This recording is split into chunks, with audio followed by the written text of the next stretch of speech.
자, 그럼 재정 지출 쪽을 좀 보겠습니다. 2020년도는 뭐 경기 부양이 반드시 필요했던 한 해였고, 그래서 중앙정부, 지방정부 모두 재정 지출을 늘렸습니다. 그래서 중앙정부의 재정 적자율은 2010년도 이래로 가장 높은 수준인 3.6% 이상을 기록을 했고요. 코로나 관련해서 국채 발행도 했습니다. 지방정부가 지금 현재 부채 부분이 굉장히 문제가 많음에도 불구하고 작년에 가장 많은 채권 발행을 기록을 했고요. 결국은 뭐 미국만큼은 아니지만 중국도 상당히 많은 통화가 시장에 풀렸는데 요 부분들을 이제 조정해야 되는 이슈가 생겼습니다. 근데 방금 슬라이드 보셨죠? 물가 부분을 보시면 아직은 경제 성장이라든지 경제 활성화가 아직 미비하다는 입장으로 좀 많이 보이는 것 같습니다. 그래서 급격한 선회 가능성, 그러니까 지금 많은 분들이 우려하시는 중국에서 긴축 이 부분은 당분간은 없지 않을까라는 생각이 들어집니다. 그리고 산업 부분을 보시면 이것도 뭐 2035년까지의 산업인데요. 이거는 뭐 아까는 산업 어떤 업종에 집중할 거냐라는 문제였다 그러면 이거는 그 산업을 위해서 어떠한 정책을 필 거냐라는 내용입니다. 그래서 2021년부터 35년 동안에 과학기술 중장기 계획을 제정을 해서 그 계획을 가지고 체계적으로 과학기술을 발전시키고 지원한다 이런 입장이고요. 그걸 위해서 기업 차원의 R&D 연구자금에 대한 세수 혜택, 그리고 정부 보조금들의 지원폭을 강화한다. 그리고 그 외에 민간금융 차원에서 대출이라든지 투자라든지 그리고 IPO를 통한 엑시시라든지 여러 가지 체계적인 지원을 한다라는 입장이고요. 그 다음에 정부 차원에서 구매죠. 공공조달법을 통해서 중국 내에서 생산되어지고 개발된 핵심 산업 첨단 기술들을 중국 정부가 구매한다. 이런 식의 지원책을 지금 세우고 있습니다. 그리고 과학기술 연구, 상용화는 지재권 보호, 그 다음에 과학기술 발명 성과금들을 많이 준다. 뭐 이런 입장으로 지원 정책을 펴고 있습니다. 자, 이상으로 긴 시간 동안 이제 2021년도 뭐 양회 분석, 그 다음에 경제 분석을 좀 봤고요. 마지막 정리하는 단계에서 키워드를 갖고 한번 이제 정리를 한번 해볼까 합니다.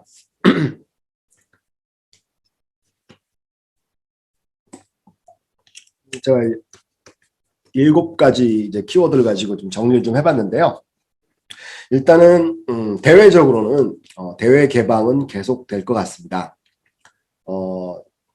최근에 그동안 그 중국이 가장 약점이 금융시장이라고 해서 금융시장 개방을 상당히 이제 더디게 진행을 하다가 최근에 굉장히 갑자기 급물살을 타고 있습니다. 그래서 증권회사도 외국계 증권회사도 중국에 진출이 가능하고요. 은행도 지금 현재 풀어놨고요. 보험도 풀어놨습니다. 그리고 코추왕반이라든지 이렇게 자본시장을 하나하나 더 만들어가면서 해외에 있는 자본들이 중국 금융시장에 직접 진출할 수 있는 이제 통로를 좀 많이 만들어놨습니다. 그리고 최근에는 외국인들도 직접 중국에 증권 투자를 할 수 있는 이런 구조를 만들어놨고요. 그리고 대외 개방과 더불어서 적극적인 외교 활동을 펴고 있습니다. 이 얘기는 미국이 최근에 추진하고 있는 대중국 봉쇄 전략에 대한 대응책이라고 볼 수 있을 것 같습니다.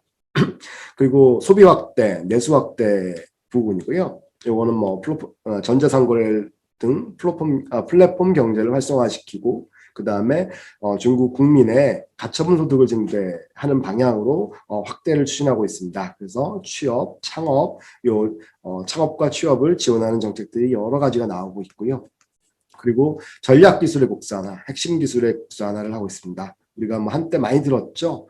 반도체 굴기, 우주 굴기, 뭐 이렇게 굴기라고 해가지고 여러 가지 핵심 산업들을 이제 부응하는 이런 부분들을 계속 추진해 오고 있습니다. 그리고 해외의 첨단 기술을 유치하고 육성하는 이런 정책들이 나오고 있는데 최근에는 기업들의 육성도 있지만 해외에 있는 여러 분야의 첨단 인재들, 주요 인재들을 중국으로 모시고 오는 이런 지원책들이 좀 많이 나오는 것 같습니다.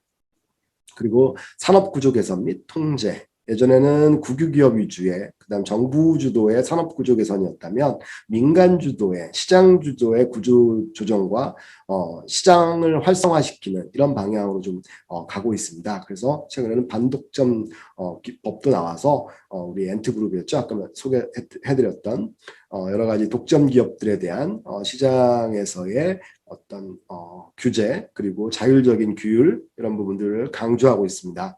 그리고 에너지 자원 부분입니다. 탄소 중립뿐만 아니라 에너지, 그러니까 지금은 뭐 모든 나라가 뭐 탄소 에너지, 석탄 에너지, 석유 에너지에 기대고 있는데 이걸 어떻게 자립할 것인가? 중국도 지금 석유 자원을 해외에서 수입을 해오고 있습니다. 그래서 이 부분을 어떻게 자립할 것인지, 그리고 자립을 하기 위해서 대체 에너지를 어떻게 개발하고 어떻게 육성할 것인지 이런 부분들에 대한 고민들이 집중되고 있습니다. 그리고 식량 안보적인 부분은 뭐 육종 산업이라든지 그래서 식량 역시도 자립하고 중국 내에서 모든 국민들이 먹고 사는데 지장이 없도록 한다. 이게 목적인 것 같고요. 그리고 도농격차 해소 부동산은 내수 확대와 연결되어 있는 내용입니다.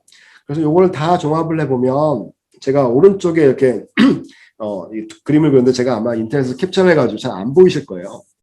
최근에 그 중국에 좀 관심 있는 분들은 뭐 쌍순환 전략이라는 얘기를 좀 많이 들으셨을 것 같아요. 그래서 뭐 별건 아닙니다. 그러니까 하나의 국가가 돌아가기 위해서는 두 개의 바퀴가 필요한데 하나는 외부에 있는 대외적인 바퀴, 그러니까 국제적인 바퀴와 내수를 기반으로 하는 바퀴, 이 두 개가 맞물려 돌아가야 된다는 이런 내용입니다. 그래서 예전에는 중국이 수출 주도형 국가였기 때문에 해외적인 부분들이 굉장히 했고 해외에 있는 기업들을 유치하고 상품을 사오고 그다음에 내 거를 만들어서 내 걸 파는 데 집중했다 그러면 지금은 그동안 국민들의 가처분 속도도 낮고 그다음 인프라도 아직 미비해서 갖추지 못했던 내부적인 소비 확산과 기술들을 국산화시켜서 내부적인 어떤 선순환 구조를 만든다. 그리고 이 두 고리가 같이 톱니바퀴가 맞물려서 움직이듯이 움직여야 된다. 이게 중국의 쌍순환 전략이라고 보시면 될 것 같습니다. 그래서 옆에 그 왼쪽에 있는 키워드들하고 다 관련이 되어 있습니다. 뭐 대외 개방은 이제 국제 순환적인 부분에 바퀴에 연결되어 있고 같고요. 그 다음에 전략 기술 국산화, 소비 확대, 에너지 자립 이런 것들은 내부 순환하고 관련이 될 것 같습니다. 결국 두 바퀴가 모여서 2050년도에는 글로벌 1위 국가로 도약을 한다. 이게 전략적인 목표로 읽히고 있습니다. 자, 그리고 이제 이거 지나갈 수 없는 주제이죠. 이제 중국과 미국과의 관계. 왼쪽은 미국의 GDP, 미국과 중국 간의 GDP 격차 추이를 말씀을 드리는 거고요. 오른쪽 도표는 이제 현재 미국과 중국 간의 어떤 GDP 격차와 추세를 말씀드립니다. 먼저 오른쪽부터 볼까요? 요 얘기는 그 중간에 뭐 숫자, 파란색 표 선이 있고 파란색 숫자도 보이고 빨간색 숫자도 보이고 빨간색 표 안에 있는 숫자도 박스 안에 있는 숫자도 보이고 노란색도 보일 겁니다. 노란색은 그 중국의 GDP 추세이고요. 그리고 파란 선은 일본입니다. 잘 보시겠지만 일본 파란 선이 71%를 정점으로 찍고 쭉 떨어지죠. 근데 중국이 올해 딱 71%가 됐습니다. 이 얘기는 미국 GDP 대비 일본과 중국의 GDP 비중입니다. 그래서 1995년도쯤에 일본의 GDP가 미국의 71%까지 정점을 찍었다는 얘기고요. 그 후부터 쭉 미끄러졌고 중국은 올해 미국 GDP의 71%를 찍었습니다. 그래서 이게 그러니까 미국을 초월할 것인가 아니면 가다가 다시 일본처럼 미끄러질 것인가 요거에 대한 내용이거든요. 많은 분들이 들어보셨겠지만 미국이 상대 경쟁 국가를 상대할 때 GDP의 50%에서 60%를 넘기 시작하면 이제 경쟁 국가라고 일단 인식을 해서 많은 견제를 한다라고 합니다. 그래서 일본 같은 경우에는 1980년대, 90년대 초반까지는 이제 미국을 초월할 수 있는 경제 강국이다라는 얘기를 많이 들었었는데요. 1985년도에 50%가 넘어가면서 플라자 합의를 해서 일본의 환율 정책을 조작을 해가지고 일본의 경제의 급성장을 막았습니다. 그리고 일본이라는 경쟁 국가를 지금은 자기의 어떤 푸들처럼 자기 애완견처럼 이제 대우하는 이런 상황이 됐고요. 중국 같은 경우에 2008년도에 50% 가까이 접근을 했습니다. 그래서 미국도 역시 그 당시에 중국이 이제 부상하는 새로운 경쟁 국가가 되겠구나라고 해서 견제를 하는 이런 구조로 갔었어야 되는데 2008년도는 아시다시피 금융위기가 있었죠. 미국발 금융위기가 있어서 그때를 실기를 하게 됩니다. 그래서 중국이 계속 이제 성장을 해서 올해 70%까지 도달을 했는데 그러면 이제 미국을 앞설 것이냐 아니면 지금 미국이 트럼프라든지 바이든 행정부가 계속 중국 견제구를 날리고 있는데 요 견제구에 의해서 꺾일 것인가 요거에 대한 내용들입니다. 그래서 많은 분들은 2030년도가 되면 지금 추세에서는 중국이 미국의 영향을 벗어나서 미국을 추월할 것이다가 지금 현재 대세인 것 같고요. 근데 제가 주목하는 거는 좀 다릅니다. 그러니까 중국이 미국을 압도할 건 할지 안 할지 요 내용보다는 저희들이 주목할 건 좀 다른 데 있지 않나 싶습니다. 그 왼쪽 표를 보시면 중국이 2000년도부터 정말 급격한 GDP 성장을 이룩을 해서 오늘날에는 70%까지 왔는데요, 미국도 보면 결코 성장이 낮지가 않습니다. 오히려 중국이 빠른 거지 미국이 낮은 게 아닙니다. 그리고 2010년도부터 2020년도까지는 미국도 상당히 긴 경제 화랑을 겪었습니다. 그래서 제가 보는 거는 중국이 미국을 압도해서 미국을 제치고 완연하게 글로벌 1위로 갈 것인가 보다는 미국과 중국이 같이 공존하는 사회가 오지 않을까. 왜냐하면 미국도 경제가 지금 트럼프 행정부 있는 동안 여러 가지 문제가 많다라고 하지만 가장 역동적인 국가이고요. 빵이라 그러죠. 구글이라든지 애플이라든지 가장 스마트하고 가장 활발한 기업들, 혁신적인 기업들이 미국 기업입니다. 그리고 중국은 전체적인 규모는 미국을 따라잡을 수 있지만 당분간 그런 기업들이 나올지는 아직 미지수입니다. 그래서 제가 볼 때는 전체 규모 면에서는 중국이 미국을 초월하더라도 미국도 역시 미국 나름대로의 성장을 유지할 것 같습니다. 그러면 한국의 입장에서 미국과 중국을 다 상대하는 한국의 입장에서는 이 두 가지 국가를 같이 공존하는 이런 시스템이 장기화될 수 있다는 것으로 저는 예상을 하고 있습니다. 자, 그래서 일단 중국이 이제 경제 규모가 미국을 앞질 정도로 이제 왔다. 그래서 미국 패권에 도전하고 있다. 이렇게 보시면 될 것 같고요. 이제 미중과의 관계는 처음에는 무역 분쟁에서 그다음에 기술 분쟁, 그리고 금융 분쟁 이런 식으로 좀 확전이 되고 있는데요. 기술 분야를 좀 보도록 하겠습니다. 이게 보시면 특히 다 공통점이 하나 있죠. 반도체, 배터리, 앞으로 4차 산업의 핵심 산업 부분에서의 어떤 기술적인 부분들이 좀 많이 기술 경쟁이라든지 도발이라든지 아니면 분쟁들이 나오고 있습니다. 특히 반도체 부분이 좀 심각하죠. 작년 같은 경우에는 화웨이 반도체는 미국에서 나온 제품이기 때문에 반도체의 거의 모든 특허 및 기술들은 미국이 원천 기술을 갖고 있습니다. 그러다 보니까 반도체를 사용하는 기업들은 미국의 기술을 사용할 수밖에 없는 구조인데 그러한 어떤 맹점을 통해서 중국의 반도체 산업들을 지금 현재 미국이 견제구를 계속 날리고 있습니다. 작년 같은 경우에는 화웨이, SMIC 여기에다가 우리가 미국 장비, 미국 기술 쓰지 마라고 해서 작년에는 중국 반도체 기업들이 그거를 피해 나가기 위해서 미리 선구매를 하는 이런 상황이었고요. 그래서 오히려 반도체 장비라든지 부품 시장에서의 가격이 확 뛰는 이런 모습들을 보여왔습니다. 특히 화웨이 같은 경우에는 하이닉스가 한국 입장에서는 하이닉스가 거의 대부분을 공급하는 입장에서 하이닉스의 매출이 확 뛰어버린 이런 이런 상황도 벌어졌고요.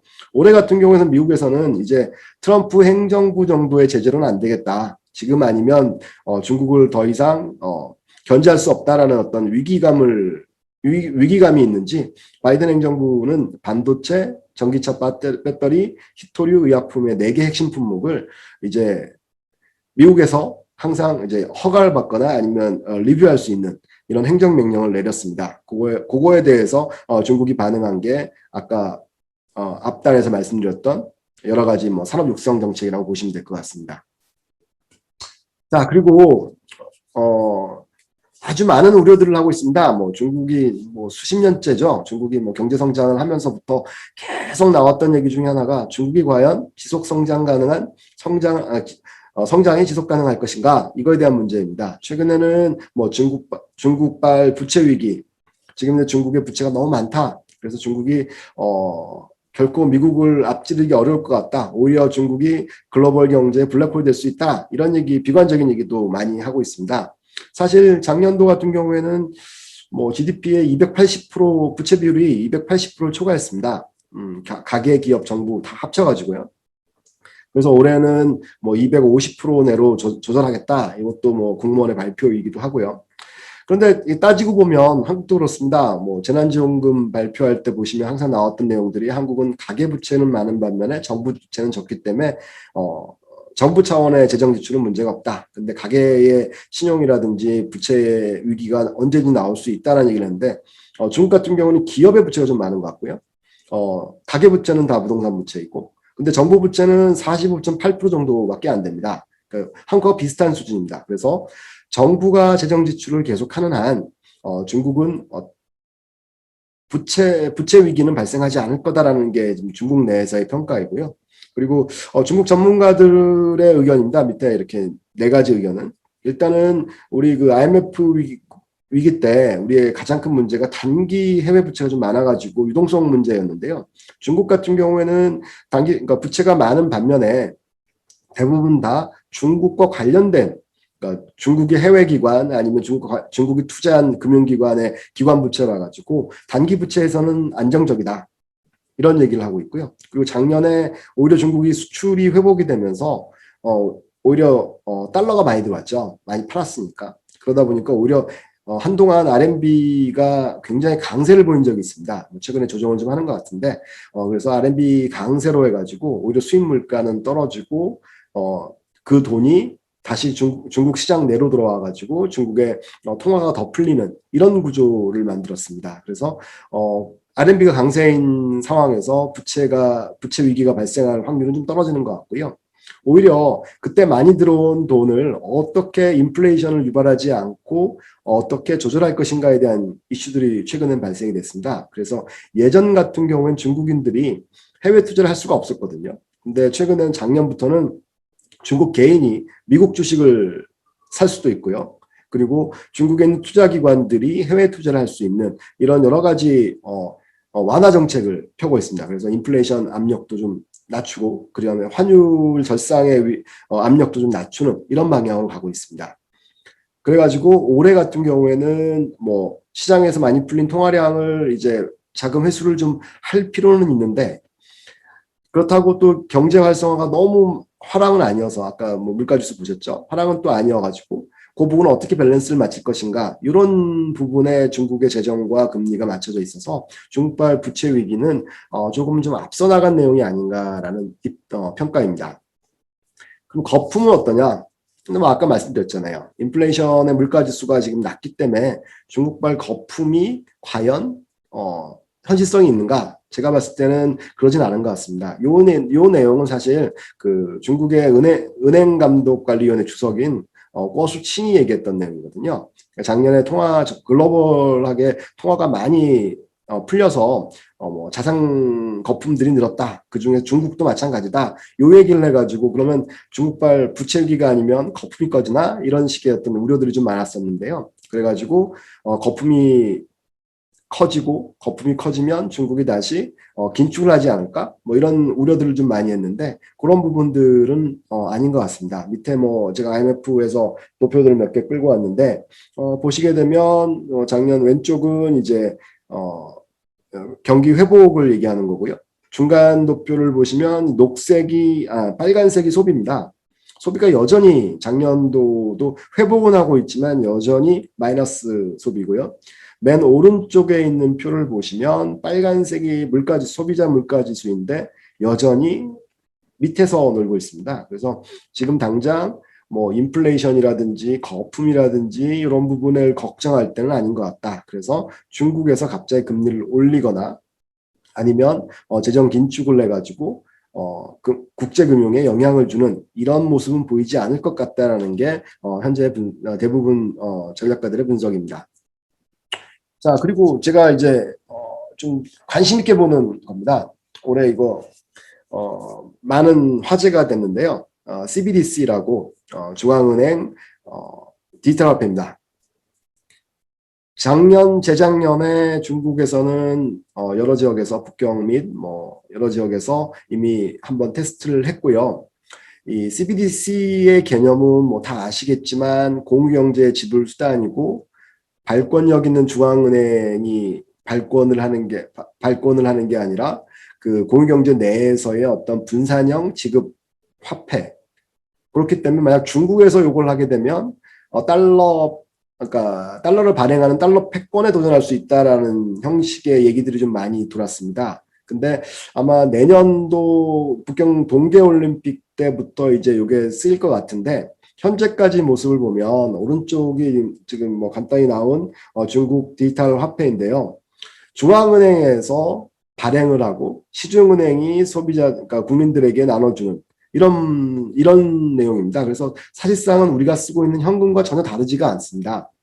그래서 중앙은행이 발행을 하고 시중은행이 그 발행된 금액만큼을 중앙은행이 예치를 하고 소비자는 자기의 예금에 상응하는 디지털 화폐를 시중은행에서 받아서 사용하는.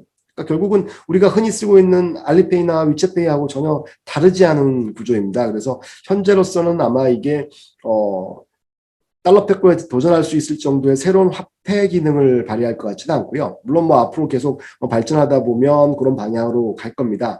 오히려 우리가 흔히 편하게 쓰고 있는 알리페이, 위챗페이 같은 기능을 할 것 같아요. 그래서 현금, 그러니까 중국에서 발행하는 종이돈, 그러니까 종이 화폐를 대체를 하고 오히려 결제를 더 편리하게 하는 이런 기능으로 당분간은 갈 것 같습니다. 그리고 더 중요한 거는 이렇게 되면 전자화폐의 기능이기 때문에 중국 정부, 중앙정부에서는 직접 우리 소비자들의 화폐 흐름들을 다 볼 수 있겠죠. 물론 익명성을 추구한다라고는 하지만 그 익명성이 어디까지 보장될 것인가에 대한 개인정보적인 부분에서 좀 문제가 있을 것 같고요.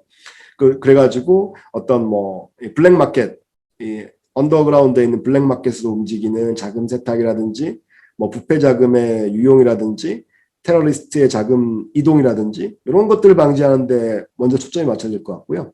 두 번째는 알리페이와 위챗페이를 견제하는 기능을 좀 할 것 같아요. 중국이 중앙은행이 있음에도 불구하고 이제 여러분들도 저도 마찬가지지만 현금 사용을 거의 하지 않습니다. 최근에는 전부 다 QR 코드로 다 이제 결제를 하는데 그러다 보니까 이제 민간의 화폐 이동, 시중 화폐 움직임들이 이제 알리바바라든지 그러니까 텐센트 쪽에 정보가 다 쌓이고 그들이 오히려 시장의 강자가 되는 시중은행을 이제 대체하는 이런 추세들이 보이고 있는데 이런 부분에 대한 아마 중앙정부 차원에서의 통제와 관리 감독이 들어가지 않을까라고 생각이 들어집니다. 참고로 미국도 페이스북이었죠. 페이스북 주도로 리브라라는 디지털 화폐를 만들겠다라고 했는데 그 당시에 미국 정부에서는 그걸 반대했습니다. 그래가지고 왜냐하면 중앙정부 기능이 축소될 수 있다라는 그런 우려가 있어서 그걸 반대했었는데 중국에서는 아마 요거를 추진하는 걸 보면 오히려 이 두 가지 측면, 한 가지는 화폐의 흐름을 통제하겠다. 두 번째는 알리페이와 위챗페이처럼 민간에 있는 기업들이 개인정보 및 화폐 흐름을 통제할 수 있는 이런 것들을 관리 감독하겠다. 이 차원인 것 같습니다. 그래서 요거는 앞으로 크게 길게 보면 장기적으로는 굉장히 중요한 게임 체인저가 될 수 있을 것 같은데 현재로서는 과도기적이어서 지금 당장은 달러 패권에 도전할 정도 수준은 아닌 것 같습니다. 자, 이제 다시 화두를 이제 미중 간의 관계로 좀 보는데요. 저는 이거를 단순히 미국과 중국의 양대 국가의 문제라고 보지 않습니다. 그리고 경제의 문제가 아니라고 저는 보고 있는데요. 그리고 더 우려되는 건 뭐냐면 이제 글로벌 경제가 이제 개방 그다음에 자유무역으로 해서 계속 성장해 오다가 최근에는 이제 정치화되는 모습들이 좀 보입니다. 이제 냉전 시대처럼. 요게 아마 우리 앞으로 글로벌 경제, 한국을 포함한 글로벌 경제에 가장 큰 위협이 되지 않을까라고 생각이 들어집니다. 단순히 우리가 중국의 편에 설 거냐, 미국의 편에 설 거냐의 문제가 아니라 전체 글로벌 경제 산업과 그다음에 정치를 이제 좀 아노미적으로 이제 혼돈의 시대로 움직이는 이런 화두가 될 것 같습니다. 그래서 일단은 뭐 미국하고 중국으로 대체되는 이제 대리전 양상인데요. 보시면 몇 가지 이제 테마를 보고 한번 보시죠.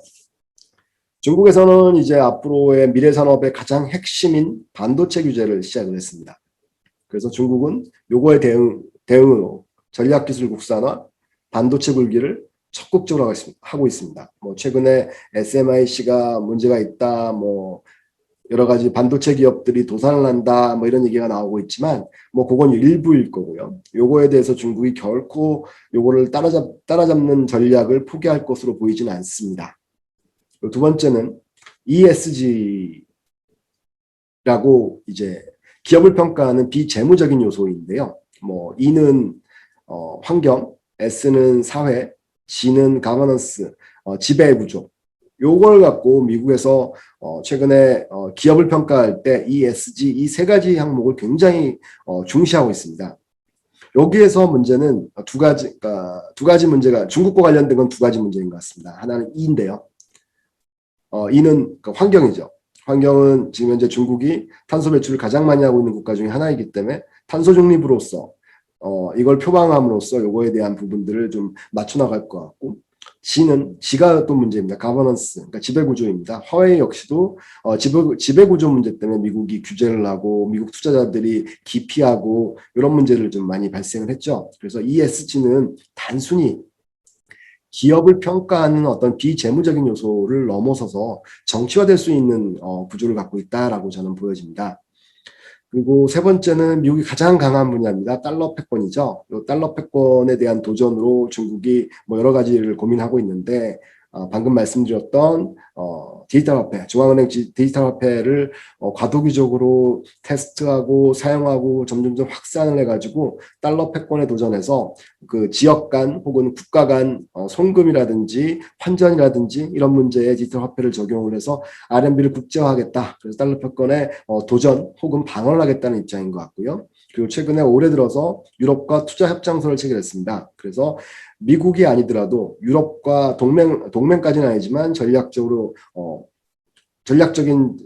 협력을 구축을 해 파트너를 구축을 해서 미국을 오히려 공격할 수 있는 이런 구조를 지금 현재 짜고 있습니다. 그리고 네 번째요. 네 번째는 민주주의와 인권.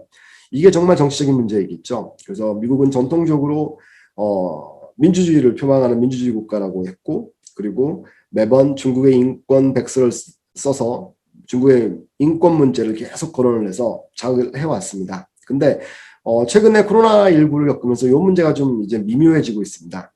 옛날에는 모든 분들이 자의반타의반으로 미국이 민주주의 국가이고 가장 글로벌하게 선진 국가라고 인정을 해왔는데, 코로나19를 겪으면서 미국의 체제가 오히려 중국보다 못할 수도 있다라는 생각을 하게 됐습니다. 뭐 미국에는 아주 많은 분들이 지금도 코로나에 걸리고 사망도 많이 했죠. 희생을 많이 했죠. 근데 중국은 맨 처음 발언은 했으나 그거를 가장 효율적으로 이제 통제를 했습니다. 근데 그 통제의 수단이고 통제의 동력이 바로 중앙집권이었다는 거죠. 효율적인 중앙집권. 그렇다 그러면 중국 친구들이 매번 묻죠. 미국식 민주주의를 채택하고 미국식의 코로나 대응을 할 것이냐, 아니면 중국식의 코로나 대응을 할 것이냐. 그러니까 생명이 먼저냐, 제도가 먼저냐, 민주주의 가치가 먼저냐, 이런 문제들을 이제 제기하고 있습니다. 여기에 대해서 과연 미국이 어느 정도의 답을 할 수 있을지, 혹은 그렇다 그러면 코로나19와 같은 이런 문제에 적극적으로 대응할 수 있는 효율적이긴 하나 중국의 어떤 정치 시스템이 우리한테 더 맞는 건지, 요거에 대한 근본적인 문제들을 제기를 하고 있습니다.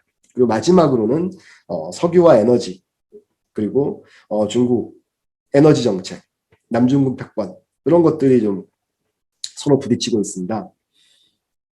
이게 아마 국방하고도 관련이 돼 있고요. 자, 이 정치화 부분을 조금 더 보면 어제죠. 어제 미국, 일본, 호주, 인도로 구성된 안보협의체 쿼드가 처음으로 외무장관 회의를 했습니다. 이렇게 보시면 뭐 지도상을 딱 보면 비교해 보면 태평양을 중간에 두고 이렇게 사각형을 사다리꼴을 이제 만들고 있죠. 근데 요 만든 국가들과 중국이 이렇게 대립되는 이런 형국입니다.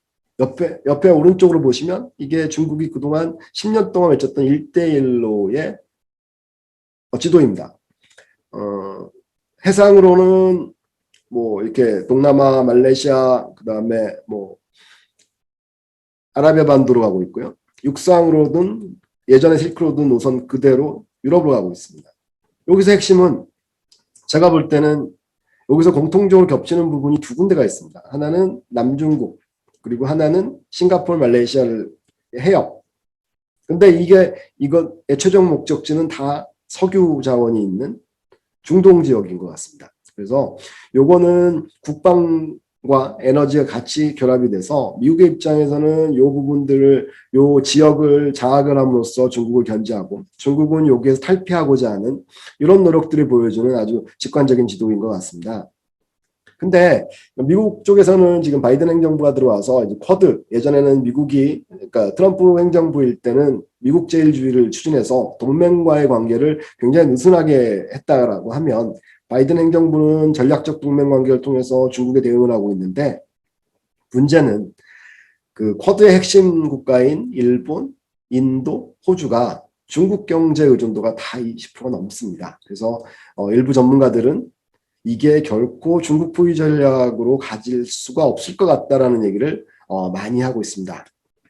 그리고 중국은 요거 외에 1대1로 외에 영내 포괄적 경제 동반자 협정이라고 해서 한국, 일본, 호주, 뉴질랜드와 동남아를 묶어서 태평양의 공동체 협정을 맺고 있고, 그리고 지금 현재 한중일 FTA를 맺어서 이 미국의 어떤 전략적인 전략에 미국의 전략 반중국 고립 전략에 대응을 하고 있습니다. 그래서 결과론적으로는 누가 이기고 지고를 떠나서 예전에는 자유무역이라는 테마를 가지고 한국이 생존할 수 있었는데 이제는 점점 블록화된다는 거죠. 이거는 하나는 미국 블록, 하나는 중국 블록. 개방과 자유가 아니라 보호무역주의와 블록화로 가고 있다. 그리고 거기에 수반되는 것은 에너지 패권이다.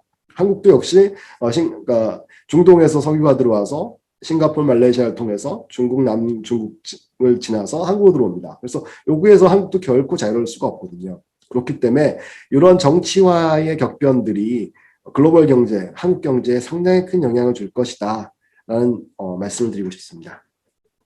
자, 그럼 이제 한국의 모습을 보겠습니다. 다 알고 있습니다. 한국의 중국 경제 의존도가 너무 높다. 그래서 미국과 중국이 싸울 때 우리는 미국 편을 들고 있지만 중국도 포기하지 못한다. 뭐 이런 추상적인 얘기들 많이 하시는데요. 그냥 이제 숫자로 한번 보시죠. 2019년도, 20년도 국가별 중국과의 수출 수입 비율입니다. 대중국 그리고 중국으로부터 수입 모두 중국이 1등입니다. 비율이. 중국이 수출 19년도는 수출 비중이 전체 한국의 25%, 그리고 20년도는 26%를 차지했네요. 비슷하고요. 그리고 2020년도 한국이 미국에 수출한 의존도는 7% 정도입니다. 이미 뭐 한 3배 정도 차이 나네요. 그리고 수입은 19년도 21%에서 20년도 23%또 늘었습니다. 미국 같은 기간 동안에 미국은 한 12% 정도 차지합니다. 그러니까 이미 한국은 그러니까 중국을 벗어날 수가 없는 상황입니다. 아까 쿼드 말씀드렸는데 그 인도나 일본이나 호주도 마찬가지입니다. 그래서 올해 초에 아마 호주가 이 쿼드 문제 그다음에 뭐 중국의 여러 가지 이슈를 제기했다가 오히려 중국으로부터 무역 보복 뭐 이런 부분들이 좀 있어가지고 좀 힘들었던 기억이 나는데 한국은 아주 취약한 상태입니다. 그러면 그 밑에 표는요, 요거를 아마 소비재, 원자재, 자본재로 한번 나눠봤습니다. 그럼 어떤 부분에서 우리가 수출을 하고 있는지, 어떤 품목에서 뭐 관세청 자료인데요. 비율을 보시면 소비재, 원자재, 소비재가 5%, 원자재가 33%, 자본재가 62%입니다. 아마 우리 중소벤처기업들 같은 경우는 소비재도 좀 많으실 텐데 보면 우리가 중국에 수출을 뭐 어마어마하게 하고 있는데 무역 수지도 흑자국이고요. 근데 대부분이 다 자본주의입니다. 자본주의는 뭐 중간재라고 보죠. 그래서 뭐 설비라든지 부품이라든지 이런 부분들인데 이런 부분들 사실상은 중국 이런 거죠. 한국에서 부품이나 첨단 기술을 갖고 있는 설비를 제작을 해서 중국 기업이나 중국에 진출한 한국 기업, 예를 들어 뭐 삼성 뭐 이런 데에 팔면 요거를 중국 현지에서 가공을 해서 미국 시장, 글로벌 시장으로 가는 이런 구조거든요. 그래서 완제품이 완전히 중국에서 팔리는 비율인 소비재는 5%밖에 되지 않는 반면 글로벌 경제에 가장 영향을 많이 받는 자본주의가 62%입니다. 여기에서 우리가 수출을 많이 하고 있고 무역 수지를 많이 흑자를 하고 내고 있지만 한국 경제가 중국의 이제 수출 구조에서 좀 취약성을 보이는 것 같습니다. 그래서 이 5% 비율을 좀 높여야 될 것 같다는 생각이 좀 듭니다. 자, 요거를 한번 또 다시 한번 이제 성질별로 다시 한번 세부화 시켜봤거든요. 요거는 2019년도하고 2020년도를 비교해서 증감을 한번 표기해봤습니다. 빨간색이 증가한 품목들입니다. 석유 제품 대부분 다 마이너스죠. 왜냐하면 방금 말씀드렸다시피 우리는 글로벌 경제가 확장이 돼야 중국을 통해서 이제 수출이 늘어나는 구조인데 글로벌 경제가 위축되었기 때문에 코로나19로 오히려 중국으로 가는 수출도 줄어들게 되죠. 그래서 2020년은 2019년보다 당연히 마이너스가 많을 거고요. 그런데 그럼에도 불구하고 이제 증가한 부분들은 아마 중국의 직접적인 수요가 많은 품목들이라고 저는 추정이 되는데요. 일단 섬유 제품, 그다음에 의류, 뭐 비금속 광물, 철강, 전기전자. 특히 철강은 아마 중국이 인프라 투자 많이 하면서 철강 수요가 늘어가지고 철강이 좀 는 것 같고요. 전기전자 제품은 아마 뭐 2% 정도 는 것 같은데 요건 하반기에 중국의 이제 소비가 늘어나면서 소비가 회복되면서 소폭으로 증가한 것 같습니다. 이게 어떤 세부 품목 내용이고요.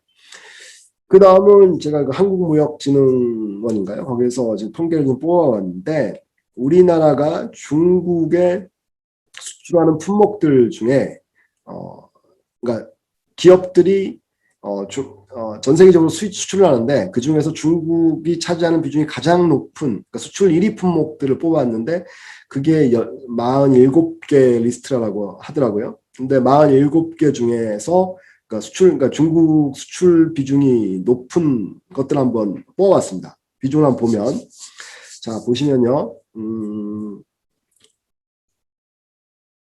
대부분이 다 20% 이상이 넘죠. 그 중에서도 우리 그 중소기업들 굉장히 많은 기업들이 하고 계신 품목들 한번 볼까요? 화장품류가 49.4%입니다. 50%. 기초화장품 49.2%입니다. 역시 50%. 그러니까 중국이 없으면 화장품 사업 못한다라고 그냥 보시면 될 것 같아요. 그리고 나프타, 화학 제품인 나프타가 41%. 화학의 가장 중요한 기초 소재죠. 그 다음에 뭐 석유화학도 뭐 30%고요. 뭐 화합물, 유기화합물도 50%. 상당히 높습니다. 그러니까 중국이 그냥 높은 게 아니라 거의 중국 경제에 의존하다시피 하는 품목들입니다. 자, 이쪽으로 우리가 흔히 말하는 IT 강국이고 전자산업의 강국인데 여기를 보면 더 심각합니다.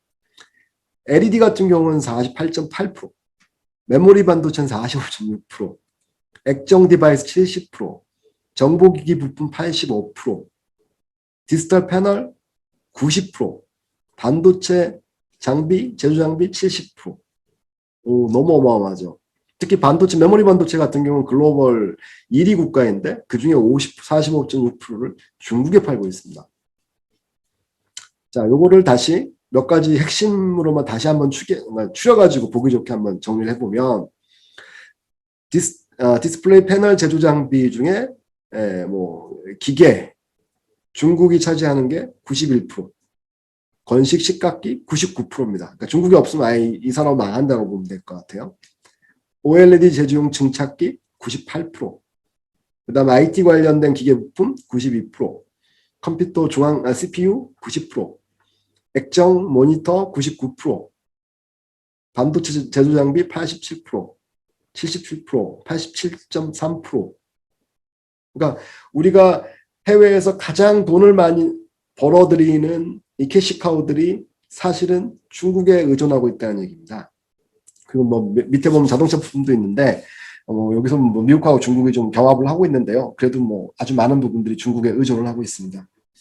이 얘기는 그러니까 오늘 주제 뭐 마지막으로 가고 있는데 주제 뭐 결론일 수 있습니다. 우리가 추상적으로만 우리는 중국과의 관계를 어떻게 가야지?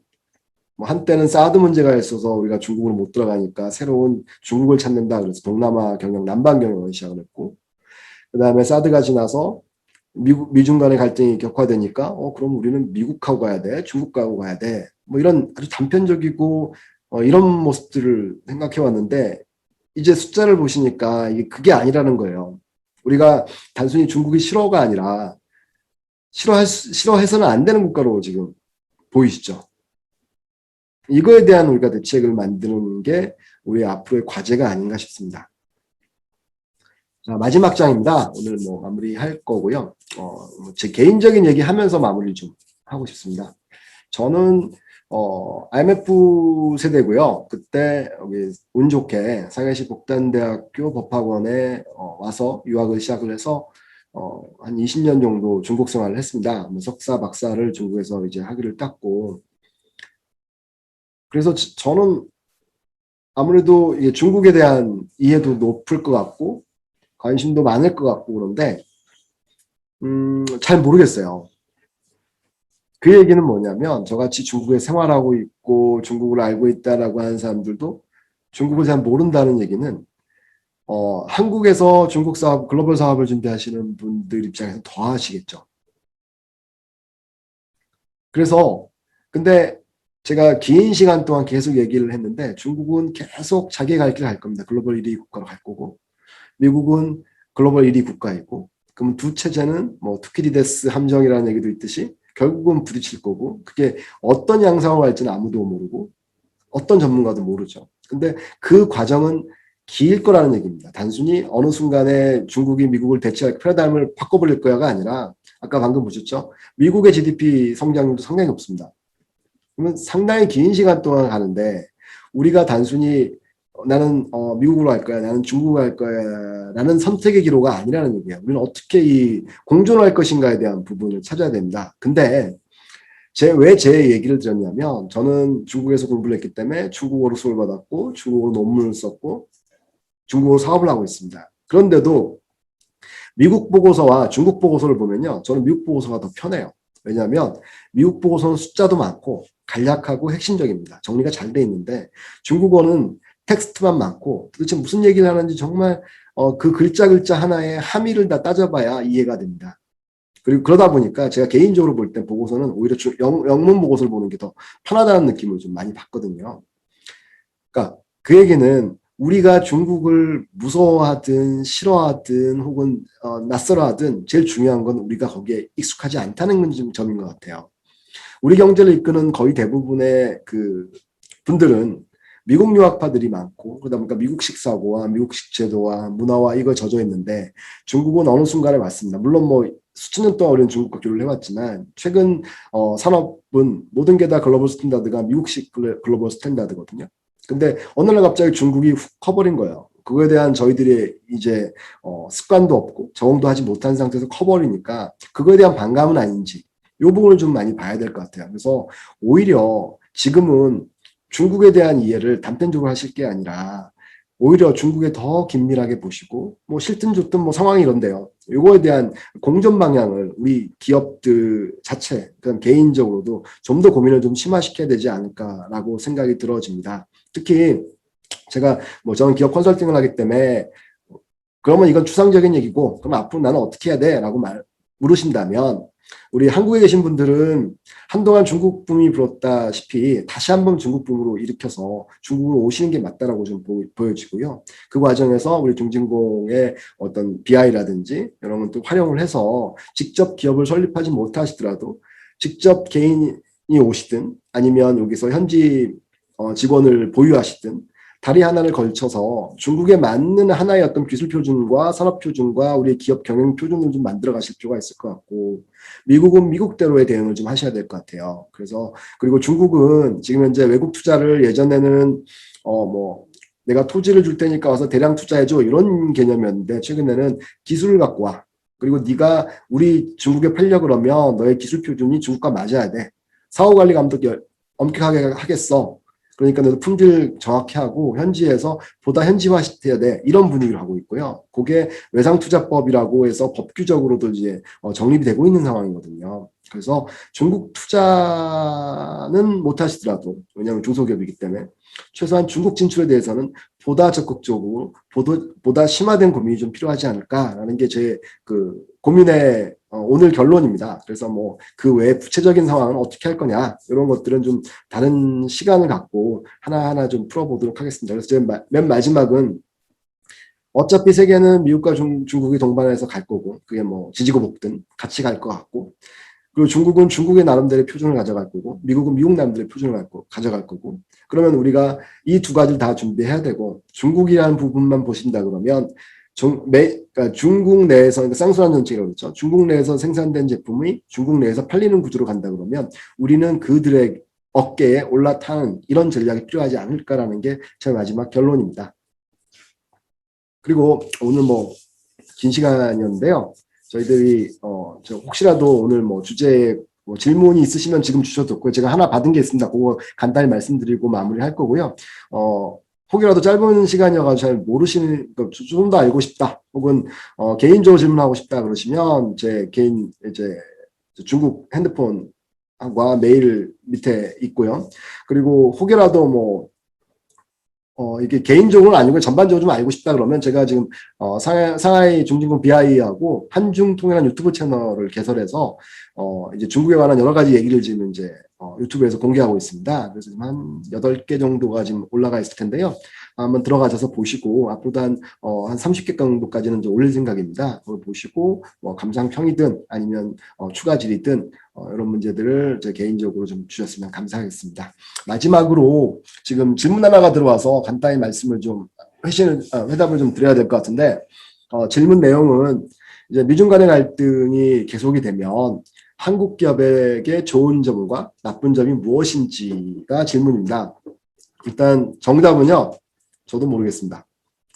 뭐 혹자는 미국에서 반도체를 규제할 거고, 우리가 반도체 기반 산업이고 반도체 의존도가 높은 나라인데 반도체를 규제를 하면, 근데 중국은 반도체가 필요한 상황이니 한국의 반도체를 더 많이 가져가서 반도체는 화량할 거다.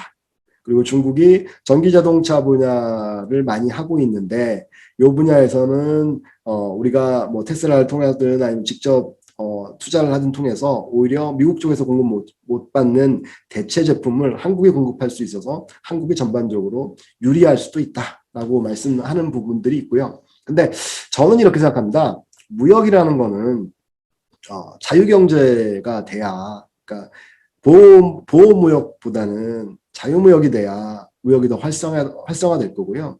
그리고 이제 장사라는 것, 사업이라는 건 상대방이 있는 거잖아요. 그러면 중간에서 신용적인 부분, 신용거래 시스템, 그리고 표준, 이런 것들이 중요한데, 전 세계적으로 미중 가장 큰 두 강대국이 싸우면서 이 표준과 신용이라든 모든 것들이 아노미적으로 갈 수도 있다고 봐요. 그래서 오히려 이 두 강대국의 갈등은 우리나라든 우리 기업이든 전반적으로 좋은 영향보다는 좋지 않은 영향이 많지 않을까, 혹은 우리에게 던져지는 과제가 더 많지 않을까, 뭐 이렇게 저는 생각합니다. 그래서 뭐 이걸로 답을 대신하고요. 혹이라도 뭐 주제가 너무 커서 질문이 제가 뭐 포괄적으로 말씀드렸는데, 구체적인 사례라든지 구체적인 내용 궁금하시면 개인적으로 연락 주셨으면 감사하겠습니다. 그리고 그 내용은 종진공과 공유하도록 하겠습니다.